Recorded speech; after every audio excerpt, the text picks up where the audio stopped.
kota.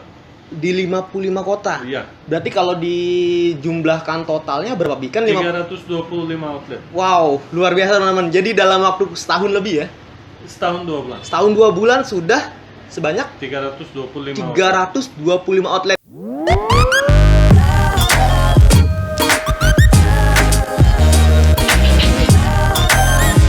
Assalamualaikum warahmatullahi wabarakatuh. Berjumpa lagi di Dead Triwiatno.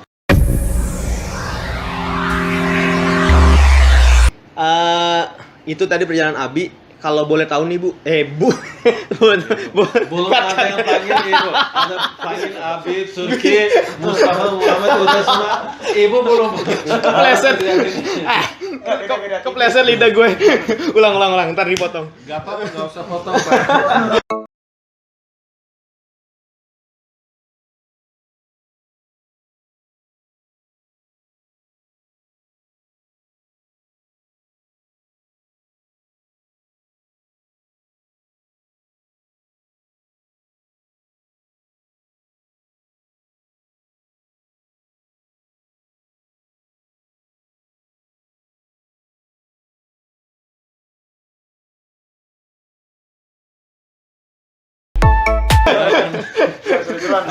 Ya Bi, jadi tadi kan udah tahu nih tentang Abi dulu datang ke sini kapan, kemudian tujuannya apa. Nah terus dari seorang ekspor impor, kenapa nih bisa melenceng Bi ke arah kebab gitu? Nah mungkin teman-teman banyak yang belum tahu nih Bi. Kalau kerjaan ekspor impor, duit kotornya banyak.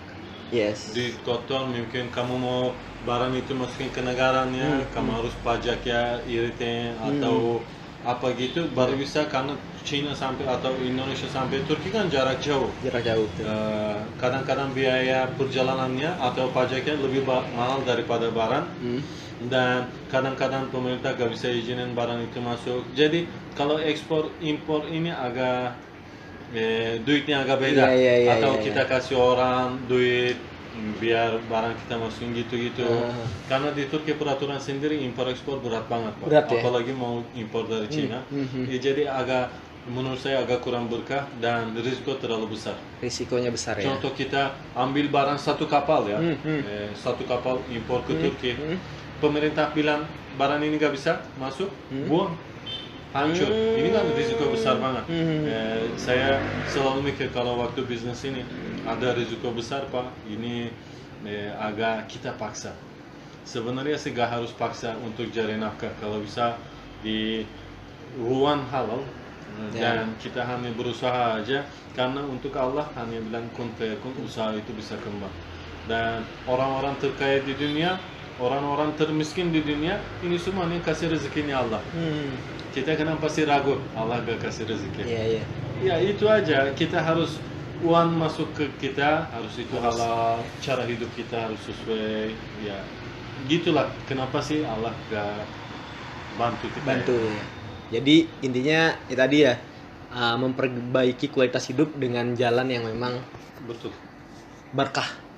Ya, cari berkahnya insya Allah. Itu dia. Jadi kenapa sih, kan kalau mikir orang mungkin udah enak lah ya, pasti orang berpikir seperti itu ya, udah enak nih kerja di bidang ekspor impor gitu kan ya. Tapi kenapa sekarang, dulu bukan sekarang, sempat berjualan melalui gerobak lagi kan, berjualan kebab. Ternyata memang jalannya lain, ditakdirkan ya, malah sekarang bisnis yang digeluti oleh Abi malah berkembang seperti ini kan. Ada mitra saya banyak. Jadi cara pikir seperti ini bukan hanya saya aja. Mitra saya banyak, orang bekas jualan narkoba, orang bekas penjara. Saya nggak kasih tahu nama-nama mereka dan nggak ada satupun tahu selain saya itu. Tapi orang ada bekas jualan narkoba, ada orang-orang yang bekas maksiat Pak. Akhirnya dia berpindah jalan. Atau kita kan bilang kredit haram. Banyak mitra saya bekas kerja di bank. Dia bilang kita uangnya ini kurang berkah gitu. Mereka usaha sendiri sekarang. Jadi bukan hanya saya aja pola mikir seperti ini. Di Indonesia banyak banget Pak. Dan Indonesia kan orangnya agamanya oke lah. Iya, mereka mau ikutin daripada di negeri saya Pak. Belum pernah ke Turki kan? Belum. Ya coba. Insya Allah. Iya, kalau di Indonesia datang, ini bisa bilang kita bukan negara full Islam kan? Orang agama apa aja ada. Tapi Indonesia ini orang-orang Islamnya taat Pak. Di negara saya nggak pernah dengar puasa Senin Kamis Oh iya. atau fokus zikir gitu. Ya di Indonesia bagus lah. Saya suka orang Indonesia kepahaman agamanya saya suka. Iya iya. Gitu. Oke, itu dia sedikit mengenai tadi kenapa Abi bisa terjun ke sini. Ternyata bukan hanya Abi Mustafa yang mengalami dan rekan mitra bisnisnya pun seperti itu ya, Bi. Oke, sekarang kita membahas mengenai produk Abi nih, kebab Istanbul Kebab ya, brandnya. Apa sih diferensiasinya, Bi? Perbedaannya? Mungkin teman-teman banyak yang belum tahu nih. Ya, walaupun kita ini yang Bang Kamera sudah tahu, ya bisa dijelaskan, Bi, apa sih perbedaannya bisnis Abi? Sebenarnya kebab kan sebelum saya di Indonesia Banyak. sudah ada, banyak juga. Tapi saya bikin kebab yang sesuai saya belajar di kampung saya. Kebabnya benar-benar fresh. Jadi kalau daging-dagingnya, daging ayamnya, daging sapinya, kalau kita hari ini nggak pakai, besok nggak bisa pakai. Iya. Itu 100% fresh, nggak pakai kimia, nggak pakai pengawet, dan rempah-rempah sebagai dari Turki. Kulit kebabnya kita fresh juga. Fresh. Bentuknya kayak bakau, Iya. bakau kecil. Orang pesan kita langsung Baru bikin. dibuat. Iya, bukan buat duluan. Jadi ini pun besok nggak bisa pakai. Sayur-sayur juga fresh. Dan kita punya kari. Ya. Saus kari, saus spesial itu juga rempah-rempah sebagai dari Turki. Itu dari Turki sebagian. Iya.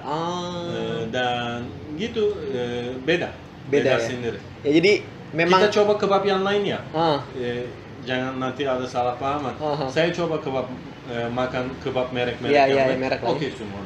Oke. Semua oke, semua enak. Sama sekali dari saya gak masalah. Mudah-mudahan usaha mereka juga jalan. Iya. Kita juga jualan Iya, kebab jadi rezeki gitu aja. Mudah-mudahan mereka juga usaha jalan. Amin amin. Ya jadi memang kebab Istanbul ini memang perbedaannya tadi dari segi rotinya, tortillanya itu bikin sendiri. Nah kalian bisa lihat deh video-video lain yang membahas mengenai Istanbul Kebab ini, dan ciri khasnya lagi kalau aku lihat dan aku beli itu dia menggunakan tadi yang karinya deh, Bi. Iya. Nah, kari lain kayak kari yang memang dibuat dari rempah-rempah dari Turki. Itu dia. Jadi dari bisnis tadi Abi yang sudah ceritakan sedemikian besarnya nih, luar biasa kalau menurut aku, Bi. Dengan setahun 2 bulan banyak outlet seperti ini. Dulu ketika di gerobak apa duka?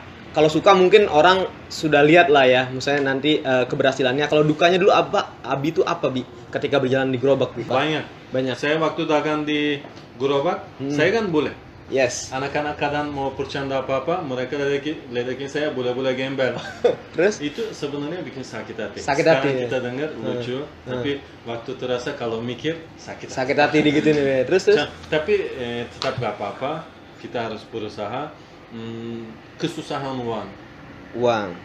Contoh waktu itu saya gak punya motor, atau motor nanti udah punya, ganti olinya aja kadang-kadang gak bisa ada duitnya.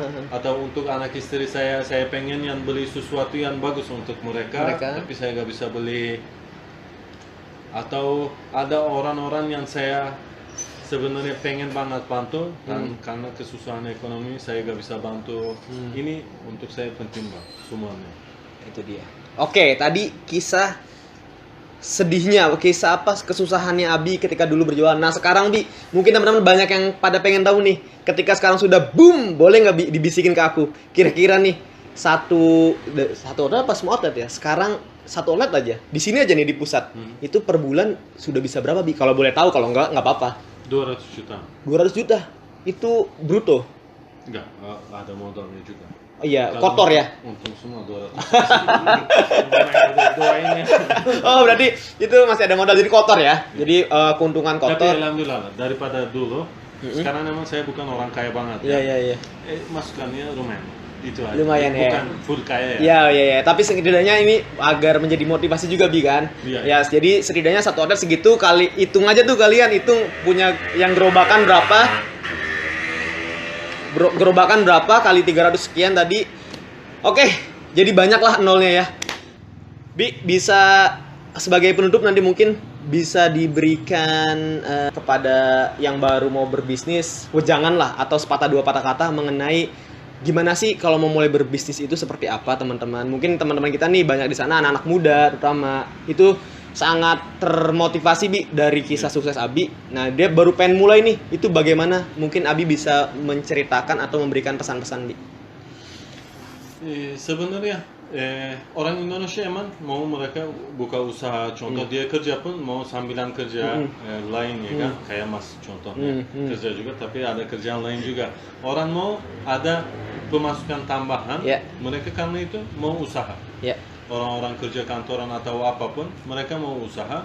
Tapi ada satu salah yang besar, mereka selalu fokus usaha yang modal mereka yang nggak cukup. Saya juga begitu banyak. Saya pengen mau buka showroom mobil, mobil Ferrari contoh. Siapa sih gak mau? Ya tapi sekarang beli Ferrari satu aja saya gak ada duitnya. Apalagi beli Ferrari banyak, berarti ini bukan usaha yang tepat untuk saya. Bisa jadi usaha masukkan uangnya bagus, tapi bukan untuk saya tepat. Otomatis kita cari usaha yang sesuai di kantong kita. Oke, itu. Ada lagi? Jangan sampai waktu usaha minjem duit dari siapa-siapa, khusus spesialis banget sama bank dan riba-riba ini, hindari. Jangan. Karena kita usaha kan bisa jatuh bisa naik. Kalau kita ambil minjaman dari mana-mana, dari teman saudara atau dari bank, mereka kalau usaha kita bangkrut, mereka belum tentu bank emang pasti bilang ya bodoh amat. Bodoh amat. Tapi saudara mungkin ikhlasin bisa. Tapi kita nanti gak enak sama mereka nih juga. Karena itu kalau mau usaha, mau cari nafkah dari rezeki dari Allah, berharap sama Allah. Jangan mau usaha berharap sama makhluk. Waktu usaha itu modal penting banget, Pak. Jangan sampai ada uang kotor atau apa-apa. Keyakinan kita penting. Kalau di Turki bilang orang gini, kalau orang mau kalau orang mau itu edamnya kalau yakin tembok bisa hancur. Paham maksud saya? Kita harus yakin. Iya. Itu dia, betul. Seperti itu. Kita mau usaha apapun, mau jualan air putih di lampu merah, mau bikin bisnis segala, yang penting usaha itu modalnya sesuai di kantong kita dan kita yakin. Kita yakin dan kita minta sama Allah, kenapa gak? Yang penting kita niatnya bagus. Kita niatnya ikhlas, cari keberkahan, kenapa gak? Itu aja. Karena raja-raja terbesar pun setiap hari di meja-meja mereka ada makanan, itu juga kasih rezeki Allah. Orang-orang non-muslim terkaya pun itu juga kasih rezeki Allah. Kita juga begitu. Pasti ada sudah. Iya. Tapi jangan fokus yang usaha kamu yang nggak sanggup saat ini. Kalau mau usaha, cepat-cepat kamu mulai, bikin analisanya, pertimbangannya. Jangan sampai setengah matang usaha kamu masuk langsung. Contoh kamu bisa jual HP-nya atau mau jual motornya atau punya simpanan 1 juta, 3 juta, 5 juta, sesuai sama itu banyak usaha yang ada. Ya, dicari ya sesuai dengan kemampuan kita. Oke. Itu kuncinya. Siap. Abi, terima kasih. Saya juga terima kasih.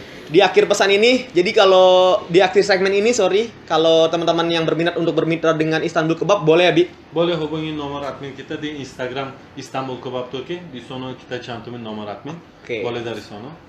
Siap. Jadi itu nanti bisa bermitra ya, Bi, sistemnya ya? Seluruh Indonesia. Seluruh Indonesia. Oke, jadi ditunggu kalian kalau yang tadi Abi sudah bicara modal, ternyata kalian modalnya pas dan ingin membuka Istanbul Kebab di kota-kota kalian, silakan dikontak di nomor WA di Instagramnya. Betul. Oke, terakhir terima kasih sekali lagi, Bi. Saya sudah berkesempatan diundang dan saya sih yang minta untuk datang ke sini, nggak diundang. Pede banget ya. Jadi saya yang berkunjung. Ya. Jadi saya yang sudah meminta untuk datang ke sini bersilaturahim. Silaturahim, insya Allah silaturahim ini membuka pintu rezeki. Amin.